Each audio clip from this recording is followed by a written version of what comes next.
Assalamualaikum warahmatullahi wabarakatuh. Pada kesempatan kali ini, kelompok 1 akan mempresentasikan transformasi Fourier dan inverse Fourier.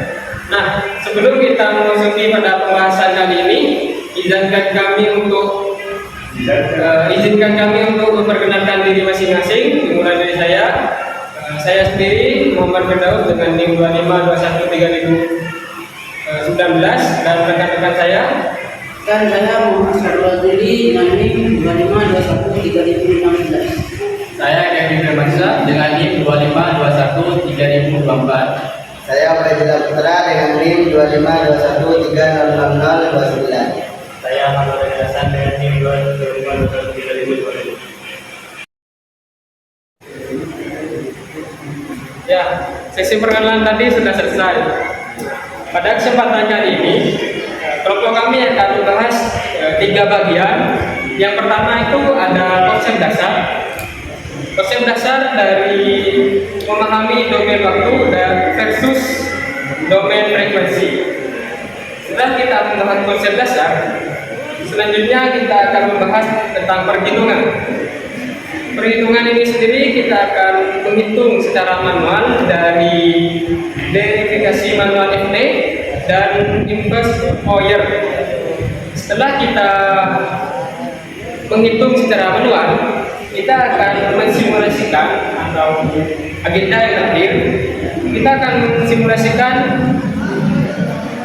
apakah perhitungan kami ini tepat atau kurang, yang dimana simulasi ini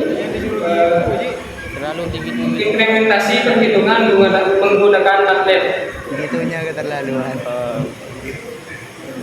Biar tidak memperpanjang waktu, kita akan lanjut kepada pembahasan yang pertama. Apa itu transformasi Fourier? Nah, sebelum kita mengetahui apa itu transformasi Fourier, kita harus ketahui dulu apa itu domain waktu dan domain frekuensi. Nah, pertama yaitu domain waktu. Domain waktu sendiri yaitu sinyal direpresentasikan sebagai fungsi ft. Di sini kita melihat bagaimana amplitudo berubah seiring berjalannya detik. Nah, yang kedua yaitu domain frekuensi, yaitu sinyal yang dipecah menjadi komponen sinusoidal sebenarnya fp. Nah, kita melihat frekuensi apa saja yang berkecuali tersebut. Nah, jadi transformasi Fourier adalah jembatan matematis yang memungkinkan kita melihat sinyal dari perspektif yang berbeda, yang berfungsi sebagai alat atau jembatan matematis yang digunakan untuk mengubah sinyal dari domain waktu ke domain frekuensi. Nah, selanjutnya akan dijelaskan oleh rekan saya. Adalah sifat-sifat bunyinya. Yang pertama, linearitas. Transformasi dari jumlah 2 fungsi adalah jumlah dari masing-masing frekuensinya. Kedua, pergeseran waktu. Biasanya sinyal di dalam pergeseran waktu akan menghasilkan pergeseran fase di dalam domain frekuensi. Yang ketiga, penskalaan. Kompresi di dalam domain waktu akan mengakibatkan ekspansi di dalam domain frekuensi dan sebaliknya. Dualitas dapat bersama atau mengiripan betul antara rumus transformasi dan inversinya.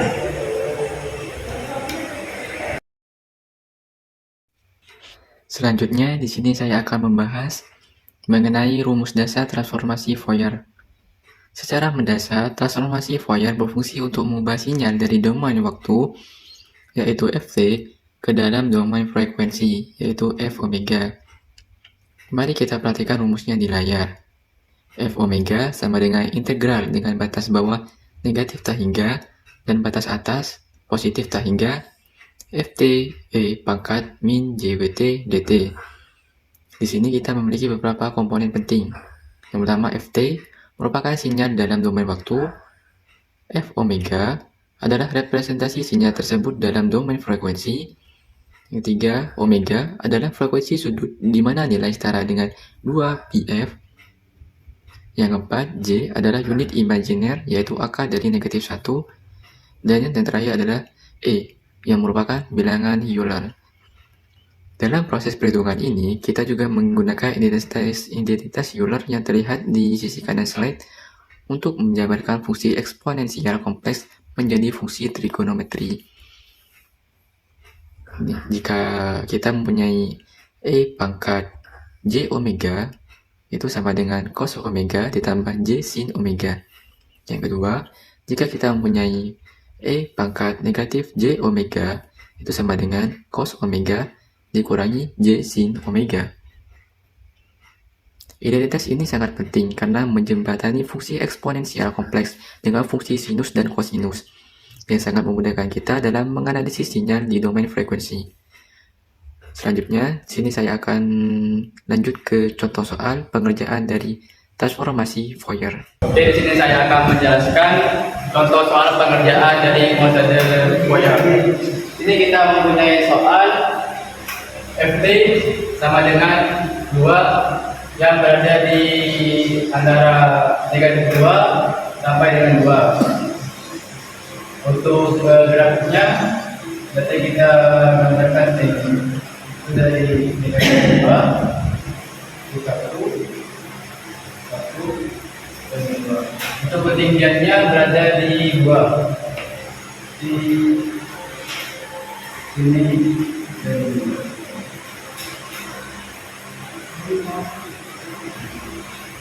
Untuk grafik kotaknya itu seperti ini. Jadi negatif 2 ini akan menjadi batas bawah dari integralnya, dan 2 di sini menjadi batas atas integralnya. Jadi kita tulis di sini, kita masukkan sesuai dengan rumus yang ada di sini. Jadi integral dengan batas bawah negatif 2 dan batas atas itu 2. Untuk ST-nya itu kita tulis 2. Jadi 2 E min J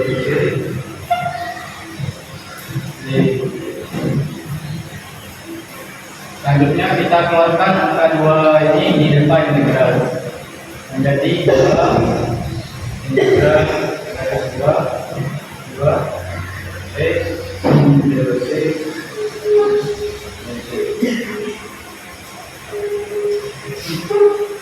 Selanjutnya kita cari integral dari E min dWt. Itu hasilnya 2 E min dWt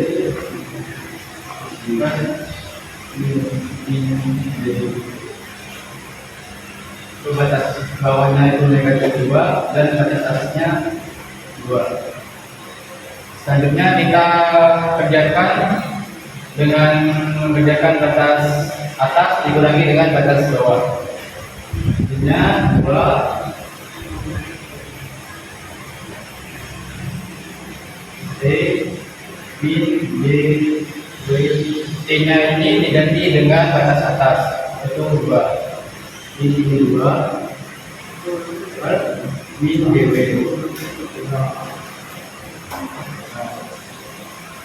Dan dikurangi dengan batas bawah. Kita masukkan batas bawahnya di T min dW. Batas bawahnya yaitu min negatif 2 per min dW. Nah, kita kerjakan lagi. Jadi min 2. Nah, E min dW kali 2 itu sama dengan negatif J di bawah ini. Kita tulis E negatif J 2W. Kita jadikan satu aja negatif J nya. Dikurangi negatif JW dikurangi negatif 2. Kan negatif kali negatif kan positif. Jadinya ini E jadi G 2J. Selanjutnya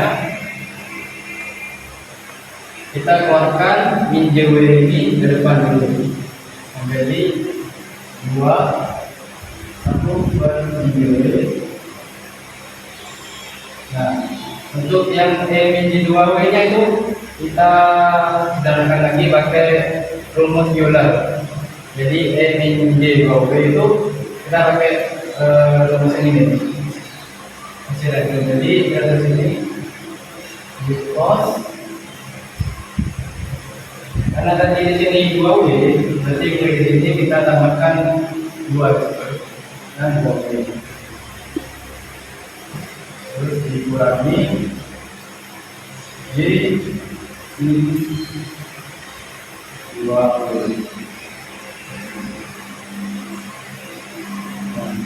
Begitu juga dengan D2W, berarti kita pakai yang ini. Jadi kita tulis di sini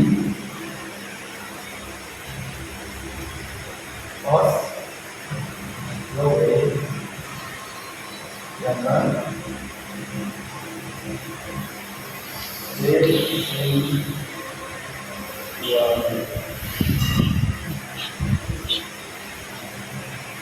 Selanjutnya kita sederhanakan lagi, ini tetap turun.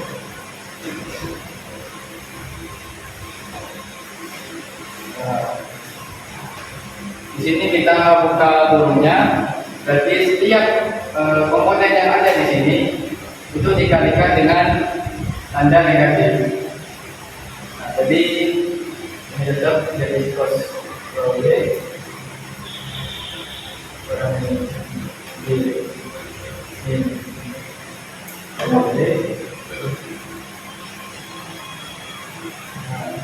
negatif kali cos 2W itu negatif cos 2W,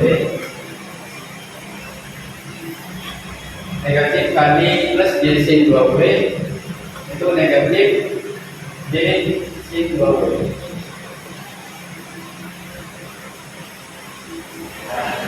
Nah, kita teruskan lagi yang ini.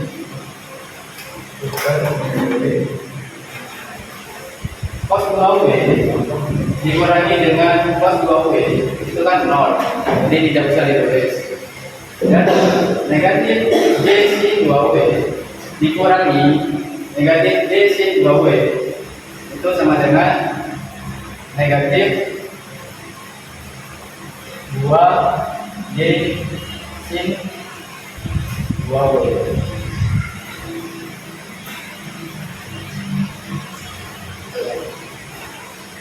Selanjutnya kita masukkan lagi yang negatif-nya ini. Ya, negatif 2 j sin 2W per kemudian kita masukkan ke sini. Ya, selanjutnya seperti dua ini 2J ini dan BJW ini kita keluarkan yang J, komponen J keluar dari tanda kurung, maksudnya 2 kali min J per min D. Ini dari tinggal 2 sin 2W per min J dibagi min J itu 0, jadi kita bisa tulis. Terus 2 dikali 2 itu 4, jadi 4 sin 2W per W. Nah, inilah hasil dari metode Fourier. Hasilnya adalah 4 sin 2W per W. Terus selanjutnya inverse dari Fourier akan dijelaskan oleh rekan saya. Oke, selanjutnya kita akan membahas rumus inverse transformasi Fourier. Sederhananya, fungsi dari rumus ini adalah untuk mengembalikan informasi yang berada di domain frekuensi atau f omega kembali ke bentuk aslinya dalam domain waktu, yaitu ft. Mari kita perhatikan rumus yang ada di dalam kotak. Rumusnya dituliskan sebagai ft sama dengan 1/2pi integral f omega E pangkat JWT DW. Di sini kita bisa melihat bahwa untuk mendapatkan kembali sinyal waktu, kita melakukan integrasi terhadap sinyal frekuensi dari minus tak hingga sampai positif tak hingga, lalu dikalikan dengan faktor skalanya. Selanjutnya, mari kita uraikan satu persatu komponen yang ada di dalam rumus tersebut. Pertama, Ft. Ft adalah sinyal dalam domain waktu yang ingin kita cari tahu kembali fungsinya. Kedua, F omega merupakan sinyal dalam domain frekuensi yang menjadi input. Yang ketiga, yaitu 1/2pi yang berfungsi sebagai faktor skala untuk menyeimbangkan transformasi. Yang keempat, omega mempresentasikan frekuensi sudut yang nilainya setara dengan 2πf. Yang kelima, T melambangkan variabel waktu. Dan yang terakhir yaitu huruf I adalah unit imaginary yang nilainya sama dengan akar minus 1. Mungkin untuk bisa lebih memahami rumus tersebut, selanjutnya saya akan mencoba menyelesaikan suatu permasalahan menggunakan rumus inverse Fourier. Oke, selanjutnya saya akan mencoba menyelesaikan permasalahan inverse Fourier ya. Saya akan melanjutkan penyelesaian dari teman saya yang sudah menyelesaikan transformasi Fourier, yang mana hasilnya adalah 4 sin 2 omega per omega. Untuk rumus dari inverse Fourier sendiri, yaitu Ft sama dengan 1/2pi integral Fw E JWT dW.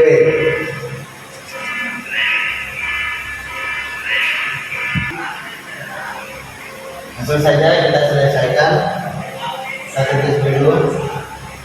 T sama dengan 1/2pi integral. Untuk batasnya yang bawah minta hingga, yang atas tak hingga. Kemudian kita masukkan soalnya.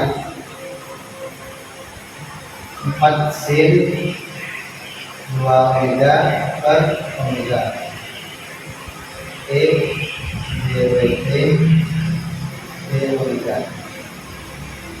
Kemudian kita keluarkan 4-nya. Jadi ditulis 4/2pi integral sin 2 omega per omega E JWT dW. Kemudian kita sederhanakan 4/2pi ini menjadi, ini sama-sama dibagi 2 ya. Dibagi 2, yang atas jadi 2/pi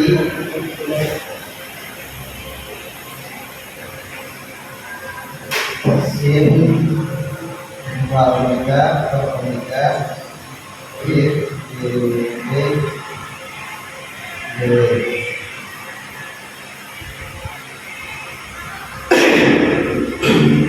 Untuk integral dari sin 2W per W E JWT dW ini,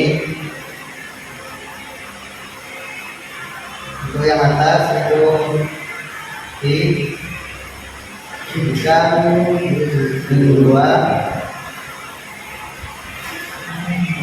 sampai 2. Kemudian yang bawah itu 0 untuk T dari 5.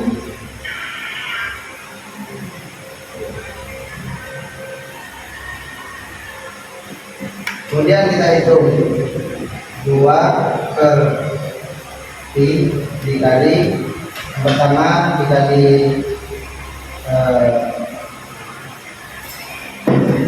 pi sama dengan 2. Kemudian yang kedua 2/pi dikali 0 sama dengan 0. Kemudian kita gabungkan kedua ini dengan menuliskan seperti ini, F T sama dengan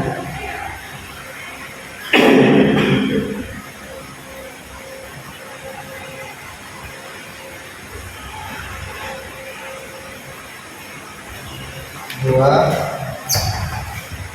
untuk min 2 sampai 2, kemudian 0 untuk T.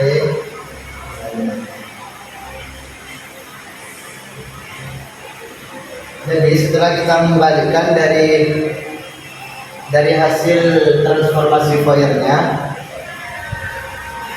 menggunakan inverse, jadi hasilnya seperti awal. Ft sama dengan 2 sampai 2, kemudian yang bawah 0 untuk T lainnya.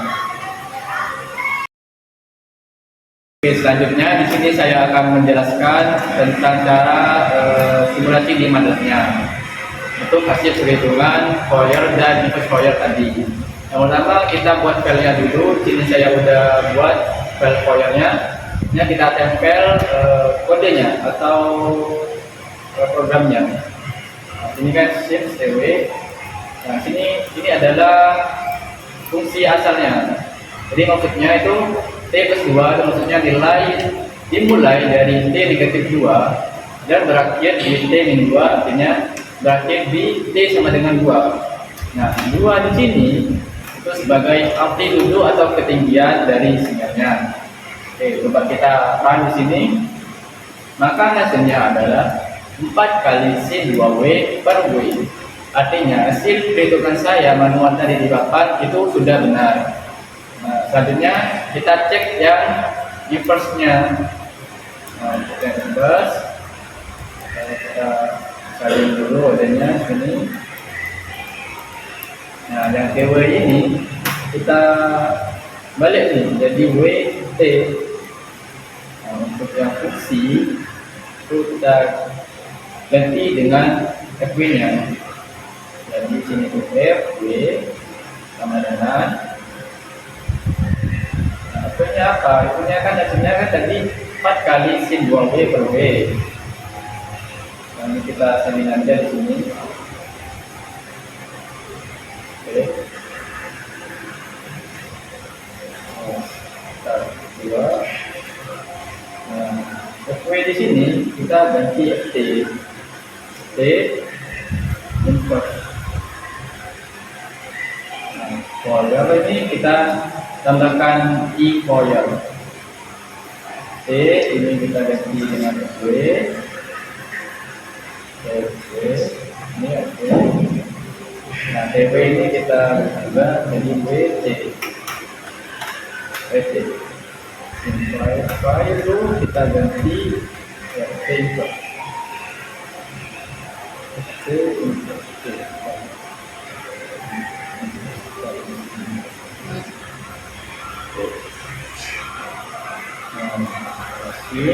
Ini adalah fungsi tadi ya, kita kembalikan ke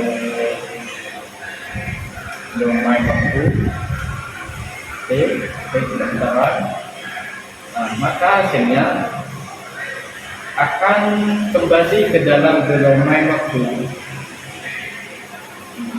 Jadi sini jadi hasilnya itu sama ya, kembali ke domain waktu. Jadi kesimpulannya, perhitungan manual di papan tadi itu sama dengan hasil simulasi di MATLAB. Sekian presentasi dari kelompok kami, kurang lebihnya mohon maaf. Assalamualaikum warahmatullahi wabarakatuh.